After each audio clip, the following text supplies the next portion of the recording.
Good evening साथियों। आज फिर आप लोगों के साथ एक नया टॉपिक के साथ हम लोग जुड़ने जा रहे हैं, जिसमें इससे पहले जो भी सिलेबस में था उसके बारे में हम लोगों ने डिस्कस किया। तो जो एलटी के सिलेबस में मैं सिलेबस लेके सामने खड़ा हूं, इसमें एलटी के सिलेबस में इसमें से तुम्हारा जो पोर्शन एम्ब्रियोलॉजी वाला जितना था उतना हम लोगों ने मेंशन कर लिया। लगभग pollination, fertilization, development of endosperm, embryo development, parthenocarpy, apomixis और पॉली एम्ब्रियोनी, ये सब लगभग फिनिश हो गया है। अब इसके पास एलटी वाले में तो वैसे तो अगला टॉपिक हम लोगों को टैक्सोनॉमी, जिसमें आपका बायनोमियल नॉमेनक्लेचर हो चुका है, बैल्थमन होकर system, classification, important garden, herbaria, I think सब पूरा हो गया है। डिस्टिंग्विश फीचर ऑफ रैनकुलेसी फैमिली वाला पोर्शन हम लोगों को करना है। फिर एनाटॉमी है। ये मान के चलते हैं कि ये एलटी के सिलेबस की बात कर रहा था। अब प्रवक्ता लेक्चरर के लिए एग्जाम के लिए देख ले यहाँ पर, तो लेक्चरर के लिए हमारे पास यहाँ पर एंजियोस्पर्म टॉपिक में मार्फोलॉजी मतलब एम्ब्रियोलॉजी के साथ साथ एम्ब्रियोलॉजी, तो ये रिप्रोडक्शन एंड डेवलपमेंट तो पूरा पोर्शन है ही। एम्ब्रियोलॉजी के साथ साथ morphology and morphological modification, root stem leave में भी आपका सिलेबस में दिया है। हालांकि एलटी में भी क्वेश्चन पिछले बार भी ऐसे आपके रूट स्टेम लीव से क्वेश्चन आ चुके हैं, क्योंकि मार्फोलॉजी एक इनडायरेक्टली टॉपिक है, वहां पे मॉडिफिकेशन नहीं भी मिलेगा तभी वो टेक्निकल टर्म के फॉर्म में वहां से पूछ लेगा। तो इसलिए ये बेसिक इंपॉर्टेंट अगर देखते हुए हम लोग एज अ लेक्चरर के साथ साथ हम लोग एलटी का भी पोर्शन यहाँ पे कवर करेंगे।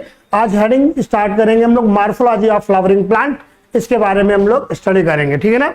तो बिल्कुल क्लियर है, जितनी जल्दी ये प्लांट वाला पोर्शन लगभग खत्म हो जाए, मुश्किल से 7-8 दिन की क्लासेस है मेरे हिसाब से, और फिर हम लोग ऊपर वाला पोर्शन ये सेल साइटोलॉजी, इसके अलावा तुम्हारा ये प्रोकैरियोटिक सेल वाला है, मेंडल्स लॉ, इकोलॉजी, ये वाले पोर्शंस, और फिर जो प्रॉपर जूलॉजी स्पेशली जो 3-4 या सेगमेंट में बटी हुई है उसमें से हम लोग डिस्कशन करेंगे और उसको खत्म करेंगे, ठीक है ना।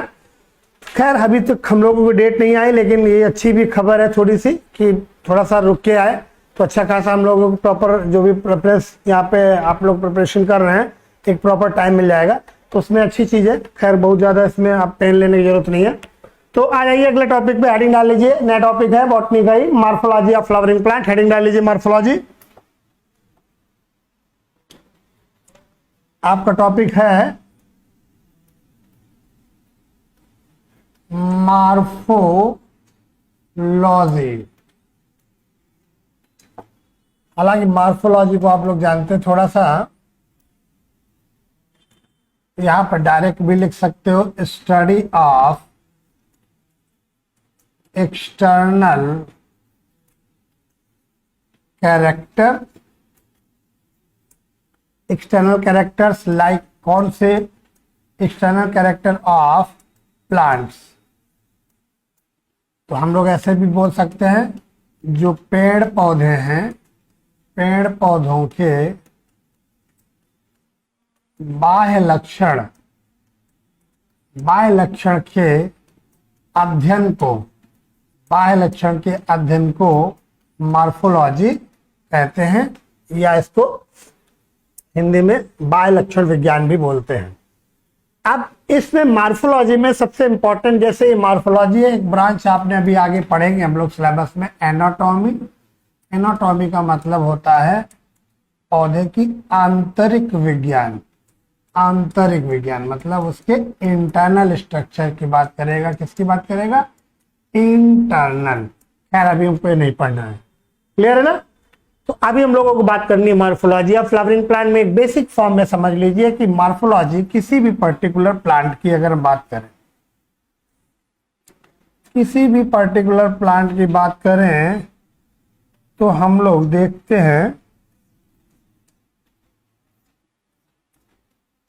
ये वाला निचला पोर्शन आपका बहुत सिंपल फॉर्म में देखेंगे, रूट, जो कि आपका डेवलप होता है रेडिकल से, ये बात क्लियर है। और इसमें हमको मिलती है क्या? ये रूट में, जैसे मान लिया हमने एग्जांपल ले लिए, ये टैप रूट है। टैप रूट आपको पता है कि ये आपकी डाइकोट प्लांट में मोस्टली रहती हैं, जिसको हम लोग बोलते हैं द्विबीज पत्री। ये पहले पढ़ चुके हो इसके बारे में। जो अब ये टैप रूट में इसमें एक जो प्राइमरी रूट्स मेन वाली है, ये देखो ये आपकी भाई मेन रूट हो जाएगी, और इसमें हम लोग ये प्राइमरी रूट बोलेंगे, इसको सेकेंडरी रूट बोलेंगे, और इसको टर्सरी रूट बोलेंगे। तो ये एक रूट का डिस्क्रिप्शन है, हालांकि रूट अभी हम डिटेल में पढ़ाएंगे तो आपको यहाँ पर बताएंगे। अब बात आती है किसी स्टेम एक्सिस पे, ये जो आपका लीव्स अरेंजमेंट है, ये आपका कौन सा हो गया, लीव। ये प्रॉपर जाके चाहे तो हम लोग ये फ्लावर भी डिस्कस कर सकते हैं इस फॉर्म में। तो हम लोग इस एक्सिस को नॉर्मली स्टेम बोलते हैं। तो हमको कौन कौन सी चीजें पढ़नी, रूट हो गया, एक रूट पढ़नी है, दूसरा स्टेम पढ़नी है, और तीसरा जो आपकी ये जो दिया हुआ है तीसरा पोर्शन लीफ का पढ़ना है। ठीक, फिर चौथे पे आगे बात करते हैं हम लोग। लीफ के बाद में थोड़ा सा स्टेम के बाद, यहाँ पे लीफ के बाद या स्टेम के बाद एक बर्ड कंडीशन भी पढ़नी है। इसके बाद हम लोग आगे चलेंगे, सीधे सीधे बात करेंगे किसकी, अरेंजमेंट ऑफ फ्लावर, मतलब फ्लावर के बारे में। तो सिंपल सी हेडिंग इस चैप्टर को हम लोग ऐसे डिफाइन कर रहे हैं कि सबसे पहले हम लोग रूट की स्टडी करेंगे, फिर स्टेम की बात करेंगे, फिर यहाँ पे स्टेम में ही आपका बर्ड की भी बात हो जाएगी, और फिर हम लोग बात करेंगे लीफ की। इसके बाद हम लोग बात करेंगे किसकी, इनफ्लोरेसेंस की, और फिर बात करेंगे आके हम लोग फ्लावर की। तो ये एक सीक्वेंस आपका है 1 2 3 4 5, ऐसे हम लोग डिस्कशन करते हुए चलेंगे। ये सबसे अभी इंपॉर्टेंट बात ये है कि वो एक्सटर्नल कैरेक्टर की बात कर रहा है, बाह्य लक्षणों की बात कर रहा है। जब किसी भी प्लांट के बाह्य लक्षणों का अध्ययन करते हैं तो उसी को हम लोग मार्फोलॉजिकल कैरेक्टर भी बोलते हैं। बाह्य लक्षण में क्या है, तो किसी भी पर्टिकुलर प्लांट बॉडी की बात करें, देखो यहाँ पे हमने स्टेम की बात कर दी, लीफ की बात कर दी, फ्लावर की बात कर दी, या और भी कुछ ऐसे टेक्निकल टर्म्स हैं उनके बारे में जब हम पर्टिकुलर हेडिंग की बात करेंगे तो आपकी बात वहां पर होगी। तो सिंपल सी बात है, मार्फोलॉजिकल कैरेक्टर का मतलब ये होता है किसी भी प्लांट का। मार्फोलॉजिकल कैरेक्टर का मतलब वैसे तो चाहे किसी प्लांट की बात करें चाहे किसी एनिमल की बात करें, तो जो एक्सटर्नल अपीयरेंस होता है, जैसे जेनेटिक्स में हम लोग एक्सटर्नल अपीयरेंस को हम लोग क्या कौन सा टर्म यूज कर रहे थे, आपको याद है, फिनोटिपिक। फिनोटिपिक, वहां पर भी फिनोटिपिक का मतलब कि एक्सटर्नल अपीयरेंस, एक्सटर्नल कैरेक्टर्स कैसे थे उनकी बात कर रहे थे। जीनोटिपिक वन जेनेटिकल कैरेक्टर था, वो एक टर्म अलग है, हम लोग जेनेटिक्स में आएंगे तो बताएंगे, ठीक है ना। तो मार्फोलॉजी क्या हो गया कि किसी भी प्लांट की जो एक्सटर्नल कैरेक्टर के अध्ययन को हम लोग क्या कहते हैं, मार्फोलॉजी कहते हैं, बात खत्म। क्वेश्चन अगर पूछ दिया मार्फोलॉजी इज द, तो डिफरेंस आपका डेफिनेशन क्लियर हो जाए, होनी चाहिए कि स्टडी ऑफ एक्सटर्नल कैरेक्टर या एक्सटर्नल अपीयरेंस, ठीक है ना। अब मार्फोलॉजी में बहुत ज्यादा समय तो नहीं लेते, हम सीधे सीधे हेडिंग आ जाते हैं हम लोग। पहली कौन सी है, टैप रूट। यहां पर टैप रूट क्या, सबसे पहले हेडिंग डालिए रूट को। तो पहली हेडिंग आपकी पड़ेगी जड़, जिसको हम लोग रूट कहते हैं, ठीक, रूट। अब सबसे इंपॉर्टेंट बात है रूट के फॉर्म में। तो रूट के फॉर्म में हम लोगों को कुछ एक बेसिक बात समझनी है कि रूट का पहला पॉइंट यहां पे डेवलप करेंगे कि रूट्स मोस्टली डेवलप फ्रॉम, क्या हो जाएगा, रेडिकल। अब ब्रैकेट में चाहो तो यहां पर टैप रूट लिख सकते हो, ठीक। दूसरा पॉइंट रूट के बारे में, अब सिंपल सा एक डायग्राम ऐसे आप चाहो तो इस रूट को बना सकते हो ऐसे करके। अब इसके फॉर्म में एक तो आपका ए प्लांट ये हो गया, बी प्लांट बनाना हो तो आप ऐसे भी बना सकते हो, इस फॉर्म में, इस फॉर्म में एक बी प्लांट हो गया। इसके अलावा और भी आपको बताएंगे, स्ट्रेट रूट, प्रॉप रूट, इनके बारे में भी अध्ययन करेंगे, आगे बताएंगे, ठीक है। तो root mostly develop from radicle, tap root हो गया, क्लियर। अभी रूट के टाइप्स हम लोग नहीं बताएंगे, रूट में हम लोग यहाँ पे चलेंगे, एक को बोलेंगे टैप रूट और दूसरे को बोलेंगे एडवेंटिशियस रूट, ठीक है ना। ये अभी बात आगे बात करेंगे। अब कह रहा दूसरा पॉइंट, रूट में मोस्टली कैसी होती है, कलर में देखें तो मोस्टली कैसी है, नॉन ग्रीन है, मोस्टली कैसी है, नॉन ग्रीन। नॉन ग्रीन है तभी इसीलिए इनको हम लोग नॉन फोटोसिंथेटिक भी बोलते हैं। क्या कहेंगे, नॉन फोटोसिंथेटिक। बट यहीं पे चाहो तो लिखना चाहो, बट एक प्लांट है तुम्हारा टीनोस्पोरा और दूसरा लिख लीजिए ट्रैपा। इनकी जो रूट है, ये रूट जो है वो एसिमिलेटरी रूट भी बोलते हैं, एसिमिलेटरी रूट, या इनको हम लोग फोटोसिंथेटिक रूट भी बोलते हैं। ठीक, ये बात क्लियर हो गई। तीसरा पॉइंट यहां पर अगर हम डिस्कस करेंगे तो रूट के बारे में, अभी सी बात है, देखो रूट जो है वो इंटरनल साइड चलते हैं, किधर, इन सॉइल में। ऐसे तो देखा ना आपने, ज्यादातर रूट के बारे में क्या सोचा कि रूट जमीन के अंदर ही तो जाती है। वो बात अलग है कि हम लोग बायोलॉजी में जब पढ़ रहे हैं तो कुछ रूट हमको ऊपर भी मिलेंगी, हवा में भी मिलेंगी, तो वो अभी एक्सेप्शनल फॉर्म में हम लोग वहां पे पढ़ लेंगे। तो यहां तीसरा पॉइंट लिखेंगे, roots are positively geotropic, negatively phototropic. इसका मतलब समझ गए? ना समझ गए तो बताएं, समझ गए तो वेरी गुड। रूट्स जो है पॉजिटिवली जियोट्रॉपिक और नेगेटिवली फोटोट्रॉपिक, ठीक है ना। मतलब वो कहना चाह रहा है कोई भी रूट नीचे की तरफ जा रही है तो इसका मतलब वो यहां पर टुवार्ड्स द ग्रेविटेशनल चल रही है फोर्स के थ्रू नीचे की तरफ, उसी साइड, तो उसको हम लोग जियोट्रॉपिक बोल दिए, इसलिए बोले टर्म को पॉजिटिव, मतलब सही जगह जा रही जहां जाना चाहिए।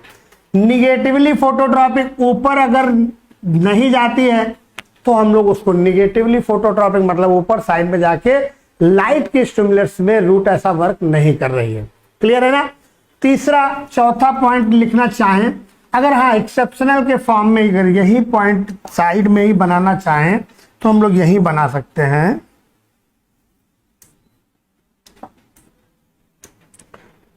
इसी पॉइंट में बना लीजिए, ये यहां पर एक्सेप्शनल करके, या एक्सेप्शनल यहां पर लिख लीजिए राइजोफोरा। मैंने आपको कल भी पढ़ाया था, राइजोफोरा हो गया, सोनेरेसिया हो गया, एविसीनिया हो गया, एक और कल प्लांट आपको मैंने बताया था हार्डिटिएरा करके, ठीक है ना। तो ये प्लांट में, इनमें आपका, इनमें ये जस्ट जो लिखा है टर्म जस्ट इसका उल्टा हो जाएगा। क्या हो जाएगा, इसमें हो जाएगा positively phototropic but negatively geotropic, क्योंकि इसमें रूट्स जो है ना ऐसे ऊपर की तरफ ऐसे निकल आते ऐसे करके। खैर, तो ये पॉइंट हो गया। चौथा पॉइंट हम लोग बात करते हैं, इन रूट्स नो क्या नहीं मिलता है। आपको मालूम होगा कि पर्टिकुलर किसी स्टेम की जब बात करते थे, मान लो ये स्टेम है तो इसमें हम लोग इसको बोलते थे नोड और इसको बोलते थे इंटरनोड बोलते थे। तो यहां पे लिखेंगे in roots no node are present, इसमें कोई नोड प्रेजेंट नहीं रहती, सिंपल फॉर्म में रहती है, ठीक है ना। अगला पॉइंट चलें, roots have 3 region, mostly root में 3 रीजन है। तो कैसे डिफाइन कर लीजिए, ये कोई एक पर्टिकुलर रूट जा रही मान लो, और ये ऐसे कवरिंग है, और ये तुम्हारा रूट हेयर्स है, जो कि इसको बोलेंगे रूट हेयर्स, जो कि यूनिसेलुलर है, ठीक है ना। और ये रूट हेयर्स और ये वाला पोर्शन, ये वाला इसको बोलते हैं जोन ऑफ मेरिस्टेमेटिक। क्या कहते हैं, जोन ऑफ मेरिस्टेमेटिक, ब्रैकेट में लिख लीजिए डिवीजन जोन, जहां पर डिवीजन होता है, मतलब मल्टीप्लिकेशन होता है, सेल डिवीजन हो रहा है। इस रीजन को, ऊपर वाले रीजन को हम लोग सेल इसको हम लोग बोलते हैं वैसे कैप सेल भी बोल सकते हैं या रूट कैप भी बोलते हैं। देखा होगा मैंने आपको बताया कि नॉर्मल प्लांट में रूट, नॉर्मल जितने प्लांट हैं उनमें ये होता है रूट कैप, और कहीं कहीं होता है एयर रूट ब्लैडर, मीन्स एक तरीके से एक रूट का दूसरा फॉर्म, जो कि आपके जितने भी हाइड्रोफिटिक प्लांट होते हैं। हाइड्रोफिटिक प्लांट में आप लोग पढ़ते होंगे कि हाइड्रोफिटिक प्लांट में जितने हाइड्रोफिटिक प्लांट हैं उनमें रूट कैप जो होगी क्या होगी, एब्सेंट होगी। क्या लिखेंगे, एब्सेंट लिखेंगे। अभी इसके बारे में हम लिखवाएंगे तो आपको इजी वे में बता देंगे, टेंशन मत लो, ठीक है ना। तो जोन ऑफ मैच्योरेशन, ये जोन जो दूसरा नंबर है इसको बोलते हैं जोन ऑफ एलोंगेशन। क्या कहेंगे, जोन ऑफ एलोंगेशन, जहां पर लेंथ इंक्रीज होती है। ठीक, तीसरा है तुम्हारा, इसको बोलते हैं zone of meristematic elongation, zone of maturation, जहां पर आपके क्या रूट हेयर्स पाए जाते हैं। ठीक है ना। तो एक बेसिक फॉर्म में रूट को अगर हम लोग डिफाइन करना है तो ये कहानी हम लोगों को पढ़नी है, इसके बारे में तुमको पता है। रूट कैप को हम लोग कैलिप्ट्रा भी बोल सकते हैं, ग्रोथ रीजन है, मैच्योरेशन जोन है। इसी को हम लोग पिलीफेरस रीजन भी बोल सकते हैं, चाहो तो हम लोग इस वाले रीजन को पिलीफेरस रीजन भी बोल सकते हैं। ठीक है ना। इसको हम लोग अपर मोस्ट है तो इसको कैलिप्ट्रा भी कह सकते हैं। तो ये दूसरा अनदर नाम है, कोई ऐसा इशू नहीं है। तो क्लियर है ना। तो रूट का किसी भी पर्टिकुलर शेप में अगर हम लोग किसी के रूट के फॉर्म में, अभी इंटरनल हम लोग एनाटॉमी नहीं पढ़ रहे हैं, ध्यान रखना, हम लोग मार्फोलॉजिकल नेचर पढ़ रहे हैं। एक ये टैप रूट टाइप का डायग्राम है, इसके बारे में इसके हम लोग यहाँ पर स्टडी कर रहे हैं। ठीक है ना। खैर आगे चलते हैं। एक सूचना आई है तुम लोगों के लिए, थोड़ी सी बुरी खबर है। उत्तर प्रदेश शिक्षा सेवा चयन आयोग से, अभी कितनी ऑथेंटिक है मैं क्लियर नहीं कर सकता क्योंकि मेरे पास डायरेक्ट आई, तो मैं आपको बता दे रहा हूं।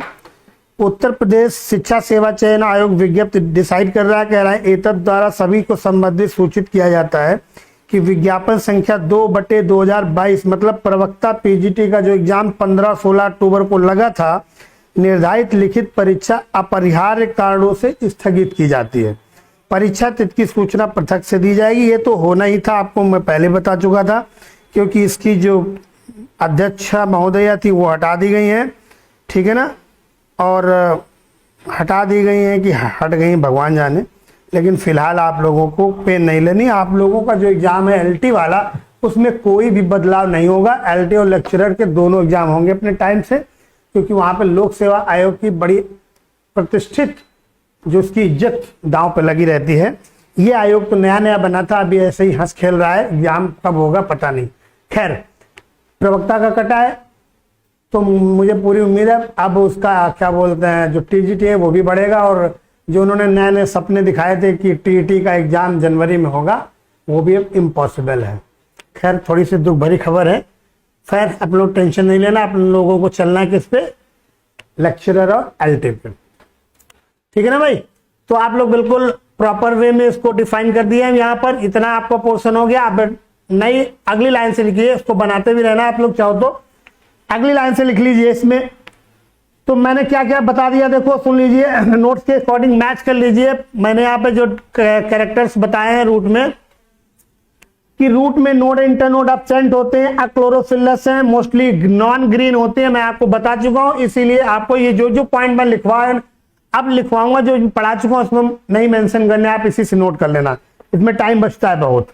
तो रूट में नोड इंटरनोड नहीं पाई जाती। रूट में टू टाइप की रूट है, ऊपर लिख दिया, रेडिकल से जो डेवलप होती है टैप रूट है, और नॉन रेडिकल से हम लोग उनको एडवेंटिशियस या फाइब्रस रूट भी बोलते हैं।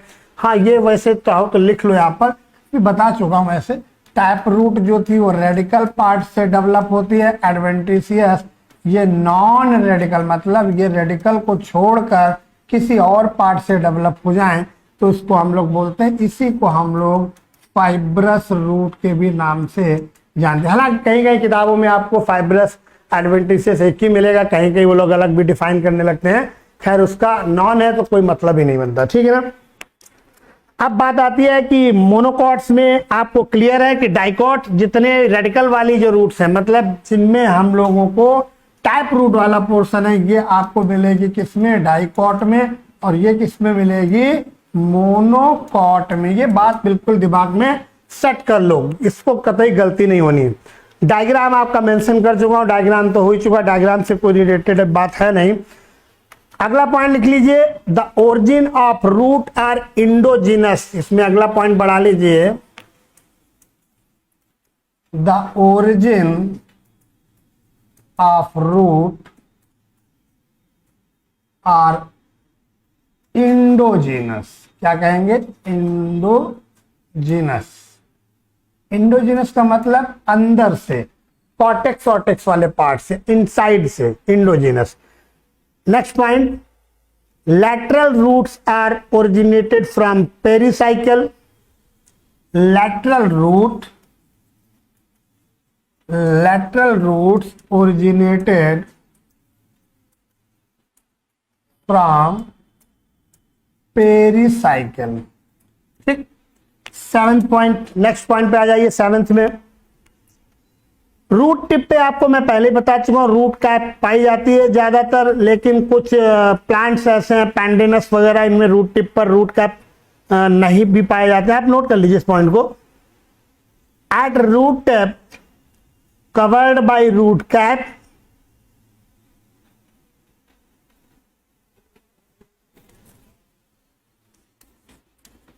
Eight root tip covered by root cap, ऐसे लिखो, at root tip, mostly word लगा लो, मोस्टली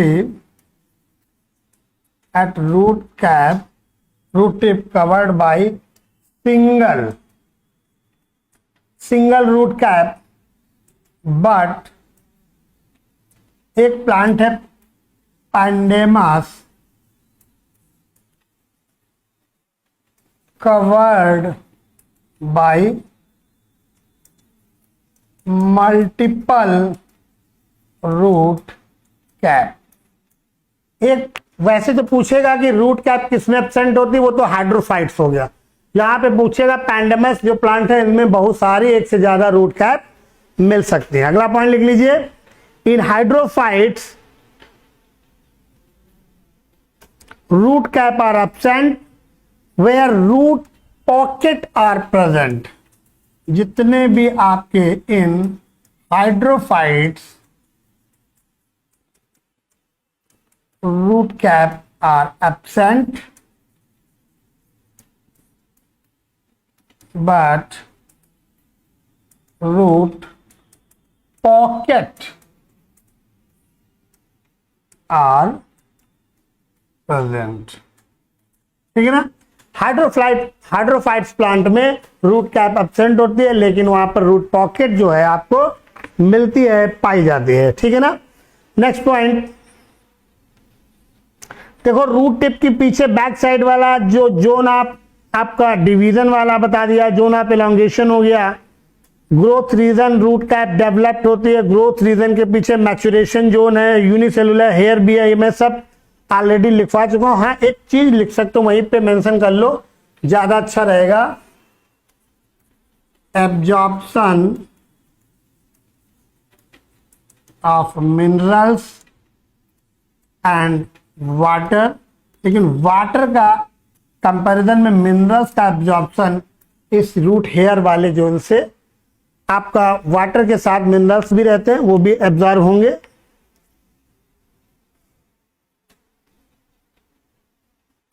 कुछ रूट का अगर फंक्शन नॉर्मली देखें, अगर नॉर्मली फंक्शन के बेस पे चलें, फंक्शन के बेस पे चलें तो रूट का प्रॉपर फंक्शन जो है वो एक तरीके से absorption of water and minerals देखने को मिलेगा। इसके अलावा कुछ प्लांट्स ऐसे हैं, रूट जो हैं वो सपोर्ट प्रोवाइड करते हैं, provide for standing of mechanical strength, मतलब वो किसी प्लांट को मैकेनिकल स्ट्रेंथ देती है उसको खड़े रहने के लिए। कुछ प्लांट्स ऐसे हैं जो लंबे दूरी तक जाते हैं, उनको ये स्ट्रेंथ प्रोवाइड करती हैं, ठीक है ना। अब बात आ गई नॉर्मली रूट की, अगर हम लोग बात करें तो इतनी सफिशिएंट है। हमारा जो भी क्वेश्चन यहाँ से आएगा लगभग आसानी तरीके से हम लोग यहाँ से इसको डिफाइन कर लेंगे। अब हम लोग सीधे सीधे आ जाइए मॉडिफिकेशन ऑफ रूट पर। हेडिंग डाल लीजिए modification of root. Modification of root का मतलब सीधे सीधे बात समझ लीजिए कि प्लांट का कोई भी पार्ट जो जिस प्रॉपर काम के लिए है, अगर वो काम छोड़कर वो दूसरा काम करने लगा तो उसको हम लोग मॉडिफाइड फॉर्म में बोलते हैं। जैसे प्लांट में रूट का प्रॉपर काम है कि वो एब्जॉर्प्शन ऑफ वाटर और मिनरल्स का करे, लेकिन वो काम छोड़ के अगर वो सपोर्ट देना शुरू कर दे, वो भी एक मॉडिफाइड हो गया। दूसरा, वो काम छोड़ के वो फूड स्टोरेज करना शुरू कर दे, वो भी एक काम अलग हो गया। मतलब काम कुछ और था, करने कुछ और लगे। In the sense of modification of root, stem, leaves या किसी की भी बात करें वहां पर इसका कॉन्सेप्ट यही है। मॉडिफिकेशन ऑफ रूट में सबसे पहले टाइप्स ऑफ रूट में हम लोग बात करेंगे तो मॉडिफिकेशन ऑफ रूट में हमको दो टाइप की चीजें पढ़ने को मिलेंगी। पहला मॉडिफिकेशन ऑफ रूट में हम लोग बात करेंगे टैप रूट। बिल्कुल ध्यान से आप समझ लेना, टैप रूट मॉडिफिकेशन, जो मॉडिफिकेशन आपका टैप रूट में होगा। दूसरा है तुम्हारा एडवेंटिशियस रूट मॉडिफिकेशन। ये बात तो क्लियर हो गई, जाके यहां से आपका क्वेश्चन भी मिलने की संभावना है। तो टैप रूट मॉडिफिकेशन में आप लोग नोट कर लीजिए फ्यूजिफॉर्म। देखो एक चीज समझ लो, आप पहला पॉइंट लिख लीजिए, ऐसे लिख लीजिए फ्यूजिफॉर्म, ठीक। दूसरा थोड़ा सा एक लाइन छोड़ के लिख लीजिए नेपिफॉर्म। फ्यूजिफॉर्म, नेपिफॉर्म, कॉनिकल, नोडुलेटेड, कॉनिकल, नोड्यूलेटेड, और पांचवा तुम्हारा रिस्पायरेटरी।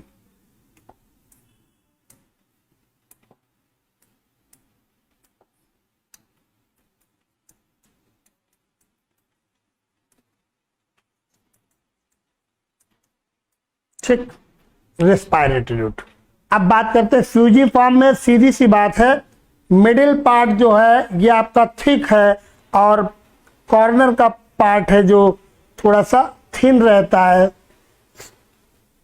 नोट कर लीजिए इसमें एग्जांपल फ्यूजिफॉर्म में रेडिस, फ्यूजिफॉर्म में एग्जांपल नोट कर लीजिए रेडिस, हम लोग जिसको बोलते हैं रेफेनस सटाइवस, मूली।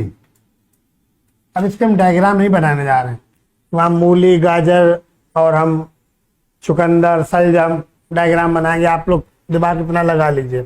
फ्यूजिफॉर्म, फ्यूज्ड फॉर्म जो मिड में आपकी थिक हो, कॉर्नर साइड में थोड़ा सा एक तरीके से पतली सी रहे, तो रेडिस हो गया। नेपिफॉर्म, नेपिफॉर्म मतलब एक तरीके से आप दूसरा एग्जांपल इसमें लिख लीजिए, जैसे सलजम हो गया, चुकंदर हो गया। नेपिफॉर्म में सलजम, सलजम का साइंटिफिक नेम क्या था भाई, और चुकंदर, चुकंदर तो बीटा वैलगैरिस हो गया। इसको ब्रसिका रैपा बोलते हैं सलजम को, भाई देख लेना आप लोग, ठीक है ना। ब्रसिका रैपा है, ब्रसिका करके कुछ है, खैर। तीसरा कॉनिकल, कॉनिकल जो है बिल्कुल डाकस कैरेटा, जो कि एग्जांपल आपका कौन सा, कैरेट वाला कॉनिकल, कैरेट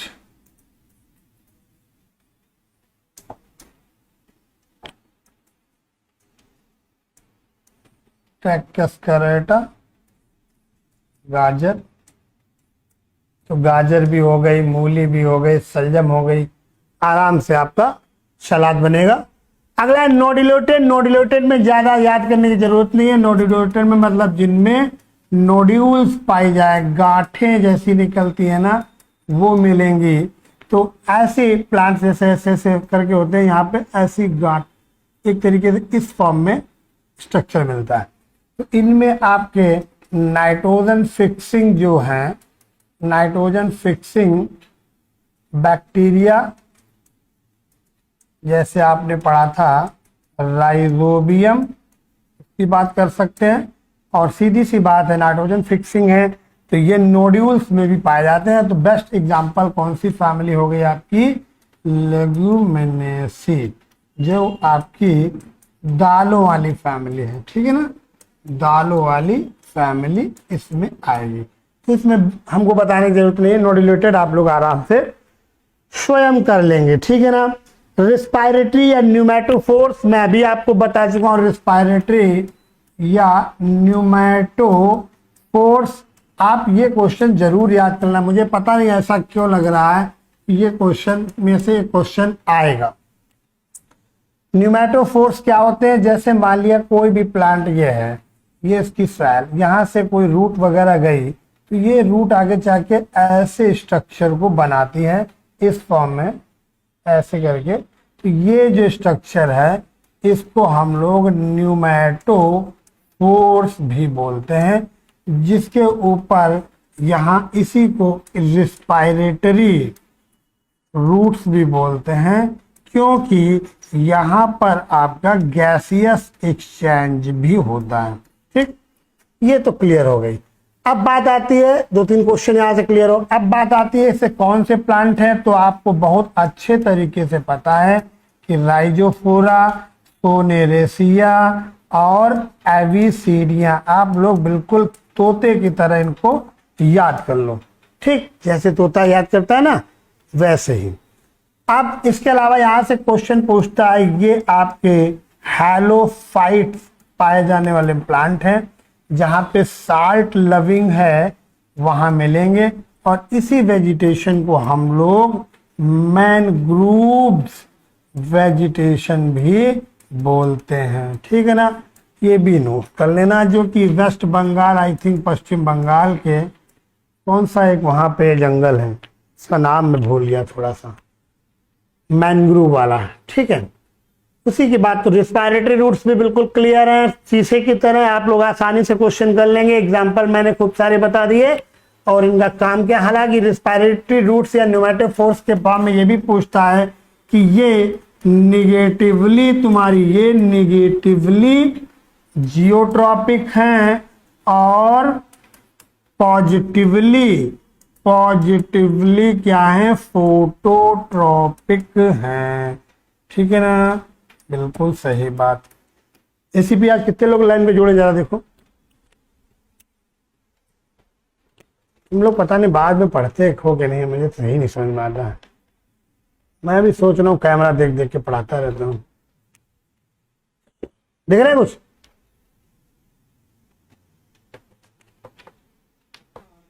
बताइए, इतने सारे लोग लाइव क्लास में जुड़े हैं, इतने कम लोग, ठीक है ना। खैर, नौकरी पेशा वाले आदमी होंगे, हो सकता बाद में भी देखते हो। खैर, ये बात क्लियर हो गई। तो यहां से क्वेश्चन मिलने की संभावना तुमको इनमें से बिल्कुल नहीं, इनमें से बिल्कुल नहीं, इनमें से बिल्कुल नहीं, इसमें से मिलेगी। इसमें से क्वेश्चन और इसमें से तो वेरी वेरी वेरी इंपॉर्टेंट लगाओ, क्योंकि बार बार मिलेगा, कहीं ना कहीं मिलेगा। क्लियर है ना, इतना हो गया। तो आपका ये मॉडिफिकेशन आप कौन सा चल रहा था, डाइकॉट वाला, टैप रूट का मॉडिफिकेशन जो था, ये डाइकॉट वाला चल रहा था भाई, ठीक है ना। अब दूसरी हेडिंग डाल लीजिए, मॉडिफिकेशन ऑफ एडवेंटिशियस रूट, मतलब मोनोकॉट वाला। मोनोकॉट और डाइकॉट में प्लांट भी बताने पड़ेंगे क्या? मैं तो उम्मीद करता हूं इतना तो तुम लोगों को आता ही होगा। मोनोकॉट में जितने मेंबर पोएसी के आते हैं भाई, वेट, मेज, उगर के, अरे बहुत सारे, कितने नाम याद दिलाऊं। डाइकॉट में आपके आम को ही ज्यादातर जान लो, आम हो गया आपका, और चना हो गया, मूंगफली हो गई, इनको ऐसे याद करो तो इनके कॉटिलेडोन्स जो होंगे आपको आसानी से दिख जाएंगे, इसलिए आप पहचान जाओगे। ठीक है, अब हेडिंग डाल लीजिए इसकी बी पार्ट वाला, कौन सा था, मॉडिफिकेशन, पानी पिलवाओ यार बढ़िया सा, मॉडिफिकेशन ऑफ, कौन सा हो जाएगा, एडवेंटिशियस रूट। ठीक, इसका मॉडिफिकेशन, फिर से हेडिंग वैसे ही पढ़ेंगे, तो पहली हेडिंग डाल लीजिए ट्यूबरस रूट। ट्यूबरस रूट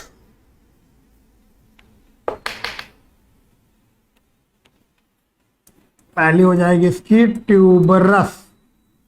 अब ट्यूबरस रूट में ट्यूबर वाली रूट पूछ रहा है, तो आप लोग बुद्धिमानी लगा के ट्यूबर वाली रूट कहीं सोलेनम ट्यूबरोसम को ना लिख देना, आलू को, गलत हो जाएगा क्वेश्चन, क्योंकि आलू आपका रूट है ही नहीं है, सिंपल सी बात है।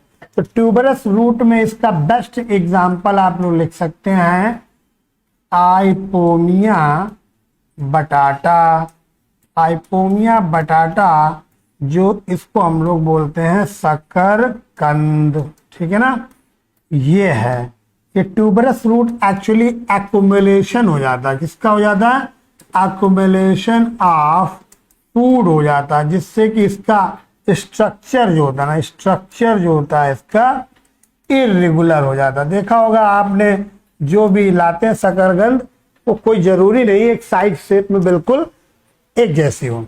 शकरकंद आइपोमिया बटाटा फैमिली, इसकी याद करना चाहो तो याद कर लो, कन्वाल्वुलेसी है, कन्वाल्वुलेसी।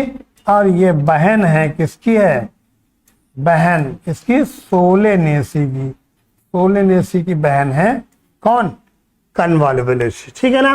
खैर ट्यूबरस रूट में अगर आएगा आंसर तो आप आराम से कर लोगे, कोई दिक्कत नहीं है। अच्छा भाई, दूसरी लिख लीजिए फैसिकुलेटेड रूट, ये भी ट्यूबरस टाइप की होती है, फैसिकुलेटेड।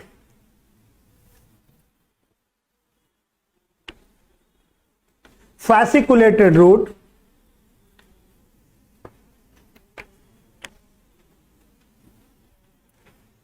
इसमें कौन सा क्या रीजन है, लिख लीजिए, इट लुक्स लाइक ट्यूबरस, ये भी ट्यूबरस फॉर्म में ही दिखती है। दूसरी लिख लीजिए फैसिकुलेटेड,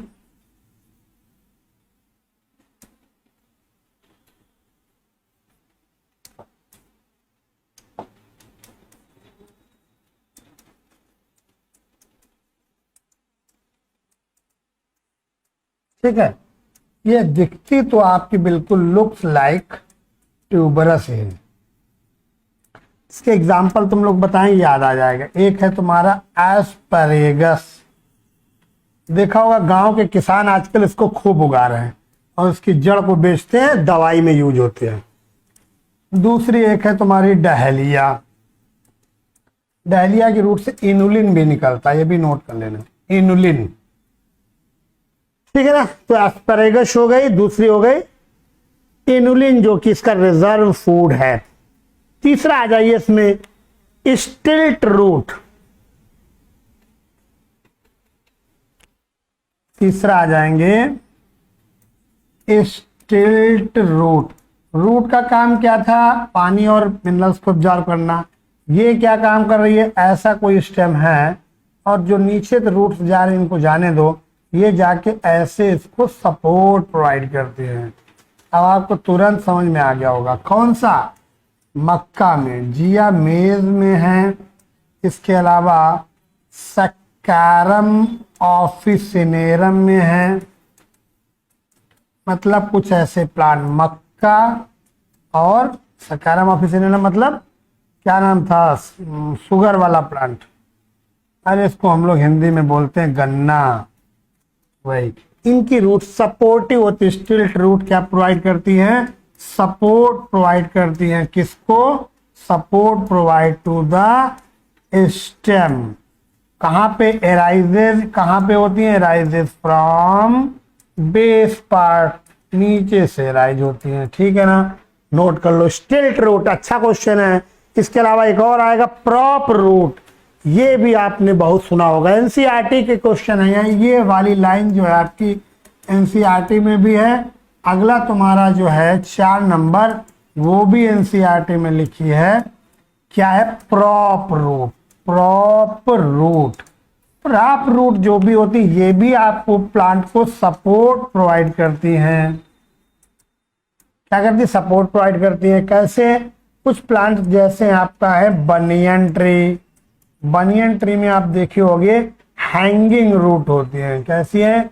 हैंगिंग रूट। गांव वाले बहुत अच्छे तरीके से जानते हैं। कोई भी प्लांट मोटा सा खड़ा है और यहाँ पे जो स्टेम वगैरह ये भी ब्रांचेज निकलती हैं, इन्हीं से एराइजेस फॉर्म में ऐसे से नीचे की तरफ हैंग करती रहती हैं। इन्हीं रूट को हम लोग क्या बोलते हैं? Prop root. लेकिन इसका काम क्या है? नीचे जाके अगर ये वाला सॉइल वाला पोर्स, अगर ये सॉइल से, ये सॉइल पार्ट से अटैच हो जाए, सॉइल पार्ट से अगर अटैच हो जाए, तो ये प्लांट जो है ना आपका बहुत ही मजबूत हो जाएगा, जो इसकी मजबूती प्रोवाइड करता है। तो आप लोग समझ गए होंगे, इसमें ज्यादा बताने की जरूरत नहीं है। तो इसमें आपका फाइकस, चाहो तो लिख सकते हो, फाइकस बेंगालेरेंसिस ये प्लांट है। प्लांट आपका मोरेसी फैमिली का है। ठीक, तो इसमें आपको प्रॉप रूट मिल रहे हैं। क्लियर है ना? अगला नोट कर लीजिए भाई। आज रूट तो खत्म ही कर डाले हम लोग। हो 8 बज गया। चलो भाई नोट करते रहो फटाफट किसको आगे, थोड़ा सा बीच बीच में रेस्ट भी कर लिया करूं।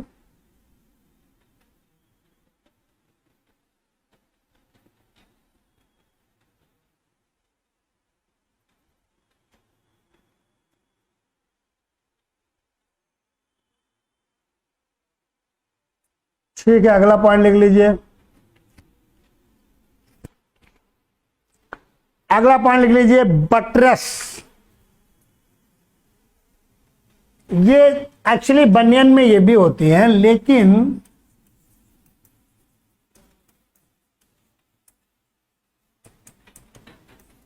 होती तो ये बनियन में ही, बनियन ट्री में, लेकिन ये बेस से ओरिजिनेटेड होती है, बेस से ओरिजिनेटेड होती है। ठीक है ना? 6 लिख लीजिए। अगला, ये सब मॉडिफिकेशन पढ़ रहे हैं भाई। नॉर्मल रूट का जो फंक्शन था वो सब छोड़ दो, आप मॉडिफिकेशन की बात कर रहे हैं। अगला लिख लीजिए माइकोराइजल रूट। अब इसको मैं बताऊंगा नहीं, क्योंकि तुम लोग पुरानी क्लासेस में खूब इसके बारे में पढ़ चुके हो। माइकोराइजल रूट्स, जिनमें माइको का मतलब होता है फंजाई, और वो हायर प्लांट्स की, आपको लिखवा चुका हूं, फंजाई हायर प्लांट्स की, हायर प्लांट जैसे पाइनस वगैरह हो गया, इनकी रूट्स में रहता है। ठीक है ना? इसको माइको और राइजी मतलब होता है रूट। तो ये तो आपको क्लियर हो गया। ऐसे प्लांट की, हायर प्लांट की रूट्स जहां पे फंजाई रह रहे हो, माइकोराइजल रूट कहलाती है। इनका रूट हेयर्स यहाँ पर लिख लीजिए। ऐसे प्लांट जो होते हैं इनमें रूट हेयर्स, अगर माइकोराइजल रूट जहां पाई जा रही होंगी, जैसे पाइनस की बात करें, तो इसमें रूट हेयर्स जो होंगे वो एब्सेंट होंगे। क्यों? यहां पे भी लिख सकते हो, due to the presence of, due to the presence of myco, due to the presence of fungi hyphae. तो हाइफी, जो फंजाई के हाइफी होंगे, ये खुद न्यूट्रिशन कर रहे होंगे मिनरल्स का, ये न्यूट्रिशन मिनरल्स का करेंगे। तो भी पाइनस भी सोचता है कि हम लोग फालतू में रूट हेयर रख के क्या करें, काम तो ये कर ही रहा है। ठीक है भाई, तो ये भी आपका हो गया। अगला लिख लीजिए फोटोसिंथेटिक और एसिमिलेटरी रूट्स। 7वां मॉडिफिकेशन, फोटोसिंथेटिक और एसिमिलेटरी रूट्स। कितने पेज हो गए? ठीक है, अभी बहुत है। मैंने कहा ऐसा तो नहीं भर गया। फोटोसिंथेटिक या एसिमिलेटरी रूट, नाम से साफ लग रहा है। मैंने आपको पहले ही बताया कि रूट का काम है आपका क्या, absorption of water and minerals, photosynthetic assimilatory roots का सिंपल सा फंडा, सिंपल सा मतलब कि ऐसी रूट, यहां पे लिख लीजिए which type of root performs photosynthetic या फोटोसिंथेसिस, ऐसे रूट्स जो प्रकाश संश्लेषण कर रही हूं, इन्हीं को फोटोसिंथेटिक या एसिमिलेटरी रूट्स कहते हैं। ऐसी रूट आपकी जान पहचान में कोई है? फोटोसिंथेटिक है, अभी मैं पहले ही पढ़ा चुका हूं, ऊपरी लाइन मैंने लिखवाई थी, आप एक लिख लीजिए ट्राइपा, जिसको बोलते हैं सिंघाड़ा, आजकल खूब आ रहा है मार्केट में, रेट क्या है पता नहीं। ट्राइपा हो गया। दूसरा एक लिख लीजिए टीनोस्पोरा, इसकी भी रूट जो है वो प्रकाश संश्लेषण करती है, क्योंकि पानी में ट्राइपा एक्चुअली ये हाइड्रोफिटिक प्लांट है और इसमें आसानी से सनलाइट पहुंच जाती है, तो ये प्रकाश संश्लेषण अच्छे तरीके से करती है। इसको हम लोग बोलेंगे एसिमिलेटरी रूट्स। क्लियर है ना? अगला आ जाइए एरियल रूट्स। कोई क्लास तो नहीं लगी इसके बाद? अभी 8:30 पे लगी है। अभी कितना टाइम हुआ? अभी तो है 20 मिनट यार, आज इसको खत्म कर लेना तो भाई। अगला लिखिए, नेक्स्ट है एरियल रूट्स। एरियल रूट्स या इसी को हम लोग बोलते हैं एपिफिटिक रूट्स। ठीक, एरियल मतलब जो हवा में तैर रही हो, हवा में लटक रही हो, एरियल रूट्स। इन्हीं में वेलामेंट टिश्यूज भी मिलते हैं, हाइग्रोस्को। ऐसे लिखो, which type of root have brown colour spongy tissue, have brown colour spongy tissue called वेल्ला से याद आया, श्रीलंका का कौन सा खिलाड़ी था अभी वेल्लारागे, जिसके पिता की मौत हो गई थी। बड़ा सा तुम लोग न्यूज भी देखा करो, करंट वाले क्वेश्चन भी आपके एग्जाम में आ सकते हैं ना। वेल्लारागे थे, उनके पिताजी एक्सपायर हो गए थे, बेचारे 5 छक्के खा गए थे अफगानिस्तान के खिलाफ। ऐसी घटना दुखद हो गई थी। तो हम लोग फिलहाल वेल्ला से वेलामेंट टिश्यू की बात आई तो मुझे याद आ गया। वेलामेंट टिश्यू क्या लिखा था? एरियल रूट्स या एपिफिटिक, कह रहा have brown colour spongy tissue called velamen tissue which are hygroscopic in nature। ये आपको क्वेश्चन बहुत बार मिला होगा। मतलब ये एटमॉस्फेरिक मॉइस्चर को क्या करते हैं? एब्जॉर्ब कर लेते हैं। तो काम तो हालांकि पानी ही देना था, तो ये मॉइस्चर को भी एब्जॉर्ब करके दे रहे हैं, तो वो भी बात है। एग्जाम्पल में तुम लोग लिख सकते हो, और चीट्स भी हो गए जाके, और भी वेलामेंट टिश्यू वाले आपके एग्जाम्पल में बता चुका हूं। ठीक है ना? खैर, अगला पॉइंट, पैरासिटिक या हाउस्टोरियल या सकिंग रूट्स। पैरासिटिक, ये वेरी वेरी इंपॉर्टेंट लगा लेना, यहां से क्वेश्चन आएगा। पैरासिटिक, हाउस्टोरियल या सकिंग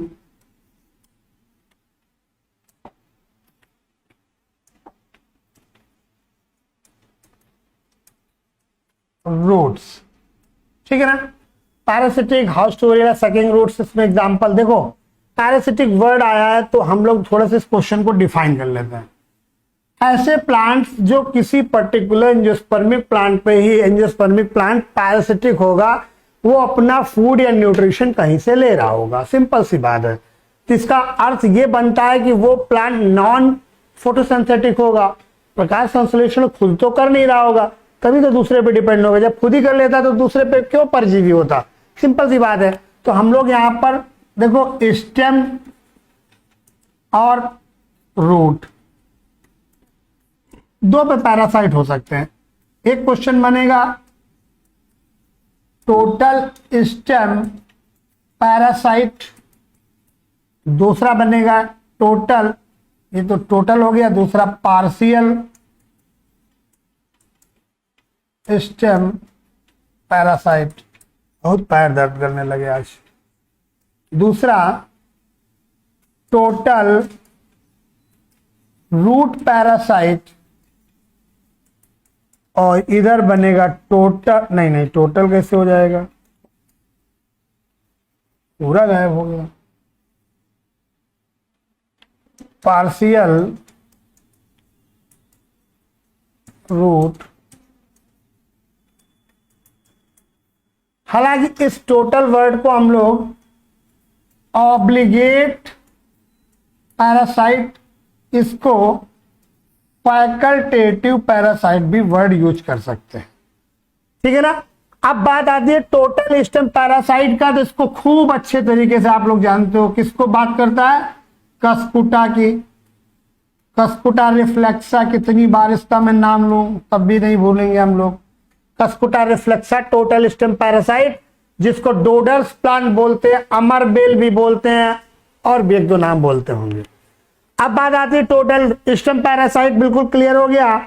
अब हम लोग पार्शियल स्टेम पैरासाइट की बात करें तो इसमें लोरेंथस और विस्कम भी आते हैं, तो पार्शियल में हम लोग लिख लेंगे यहां पर लोरेंथस, और दूसरा विस्कम, एक ये है, ठीक। तो ये दोनों आपके हो गए टोटल और पार्शियल। अब आती बात रूट की, तो टोटल रूट पैरासाइट आपने बहुत अच्छे तरीके से सुना होगा, रफलेसिया, बैलेनोफोरा, ओरोबैंकी, ये भी आपके प्लांट हैं। टोटल रूट पैरासाइट में रफलेसिया, बैलेनोफोरा,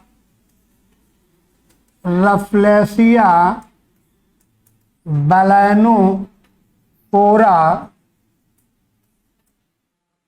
ओरोबैंकी। अब आ जाइए पार्शियल रूट पैरासाइट में, इसमें आपका सेंटेलम, सेंटेलम वाला कौन सा नाम, उसका कॉमन नेम सेंटेलम था भाई, अरे कौन सा था, सेंटेलम, सेंटेलम अल्बम, क्या नाम था, कौन सी पिक्चर आई थी वो, हाँ चंदन बोलते शायद, हाँ लाल चंदन वाला। हालांकि लाल चंदन नहीं है, ध्यान रखना, वो पुष्पा वाला चंदन अलग था, ठीक है ना। सेंटेलम अल्बम, तो ये रफलेसिया हो गया, और बैंकी, कस्पुटा और विस्कम, लॉरेंथस, ये आपके हो गए। तो यहां से अगर कोई क्वेश्चन मिलेगा, मिलने की संभावना वैसे मुझे कुछ दिख रही है, इससे वेरी इंपॉर्टेंट लगा लीजिए VIMP, ठीक है ना। क्लियर है, समझिए, मतलब कह रहा है कि या तो पैरासिटिक हो, चाहे हाउस्टोरियल हो, सकिंग रूट, मतलब ऐसी रूट्स जो स्टेम से या रूट से, मतलब नॉर्मल रूट से भी उसको अपने फूड मटेरियल को सक कर रही हो, तो उन रूट्स को बोलते हैं। फिलहाल इसको याद कर लेना, इंपॉर्टेंट लग रहा है मुझे, ठीक है ना। अगला टॉपिक आ जाइए, इसमें contractile root. Contractile root, contractile root में ये these are flexible root, onion और क्रोकस में होती है। सीधे लिख लीजिए कॉन्ट्रैक्टाइल रूट, फ्लेक्सिबल रूट बोलते हैं इसको। ऑनियन और क्रोकस, केसर, ऑनियन तो जानते ही हो, एलियम सेपा, एलियम सेपा, ठीक है ना। खैर आगे बढ़ता हूं, क्लाइंबिंग रूट्स में लिख लीजिए जो ऐसी रूट्स के सहारे से प्लांट चढ़ रहा, पाइपर बीटल, क्लाइंबिंग रूट्स।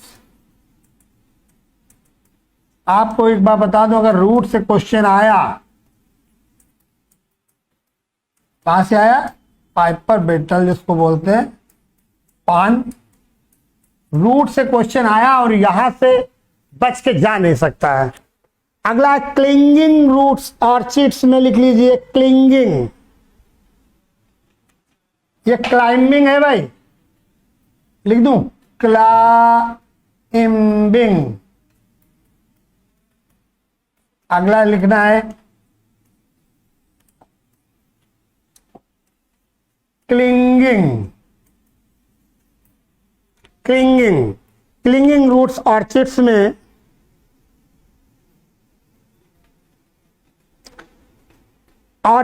अगला पॉइंट लिख लीजिए, रिप्रोडक्टिव रूट्स जो है तुम्हारे स्वीट पोटैटो में मिलती है और ट्राइकोजैंथस में भी मिलती है।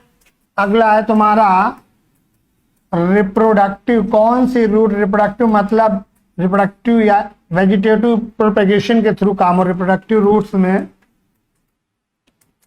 एग्जाम्पल है ट्राइकोजैंथस और दूसरा तो अभी आइपोमिया, बटाटा बता ही चुका हूं। ट्राइकोजैंथस इसको आई थिंक परवल बोलते शायद, ये मुझे पसंद नहीं है, ठीक है ना। ट्राइकोजैंथस डायक्का बोलते हैं परवल को। फ्लोटिंग रूट्स में जूसिया है,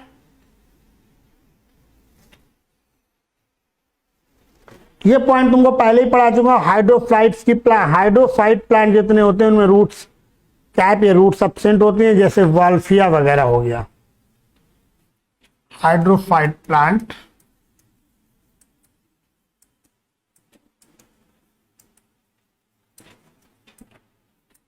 उनका रूट का काम ही क्या, जब पानी में ही डूबे हैं पूरा, पानी का क्या काम है उसको भाई, है सपोर्टिंग के लिए भले ले रहे हो। तो ये बात क्लियर हो गई आगे, तो तुम्हारा आज portion okay, I will finish. Clear.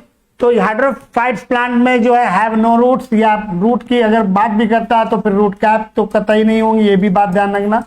तो ये आपका ये रूट वाला जितना सेक्शन था हम लोगों ने आज डिफाइन कर लिया। नेक्स्ट क्लास में जो कल स्टार्ट करूंगा वो स्टार्ट करूंगा किसको, स्टेम के ऊपर। तो आप लोग आज के लिए बस इतना ही करते हैं, इसको फटाफट नोट्स बना के इससे रिलेटेड क्वेश्चन आप लोग लगा डालिए, ठीक है ना।